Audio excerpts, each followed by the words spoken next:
This lecture is going to focus on the curve of forgetting and why it's important to take notes in the Cornell way, but also study them on an ongoing basis on or leading up to the test. So the curve of forgetting describes how we retain or get rid of information that we take in. It's based on a 1-hour lecture. So on day 1, at the beginning of the lecture, you go in knowing nothing, or 0%. At the end of the lecture, you know 100% of what you know, however well you know it. So the curve starts to rise to its highest point. By day 2, if you have done nothing with the information you learned in that lecture, didn't think about it again, read it again, etc., you have lost 50 to 80% of what you learned.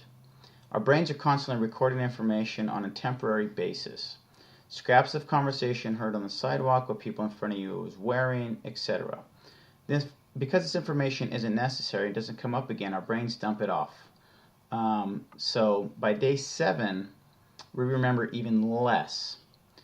And by day 30, we retain about 2 to 3% of the original hour that you were lectured on.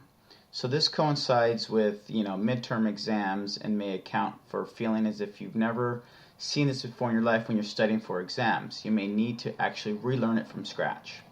So you can change the shape of the curve. A big signal to your brain to hold onto a specific chunk of information is if that information comes up again. When the same thing's repeated, your brain says, oh, there it is again, I better keep that. When you're exposed to the same information repeatedly, it takes less and less time to activate the information in your long-term memory, and it becomes easier for you to retrieve the information when you need it. Here's the formula, and the case for making time to review your material and study your Cornell notes. Review within 24 hours of getting the information. Spend 10 minutes reviewing, and you will raise the curve almost to 100% again. A week later, on day 7, it only takes 5 minutes to reactivate the same material and again raise the curve. By day 30, your brain will only need 2 to 4 minutes to give you the feedback. Yep, I got that. Often students feel they can't possibly make time for a review session every day in their schedules. So you avid kids, you need to keep up with this, okay? It's a good, excellent investment of time. If you don't review, then you'll need to spend 40 to 50 minutes relearning each hour of the material later, and you don't have that kind of time. Cramming rarely plants the information in your long-term memory where you want it and can access and do your assignments well in the future.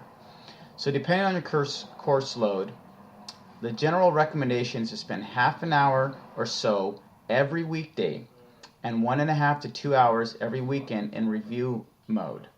Perhaps you only have time to review 4 or 5 days of the week, and the curve stays at about that mid-range. That's okay. It's a lot better than 2 to 3% you would have retained if you hadn't reviewed at all. So many students are amazed at the difference reviewing regularly makes in how much they understand and how they understand and retain the information.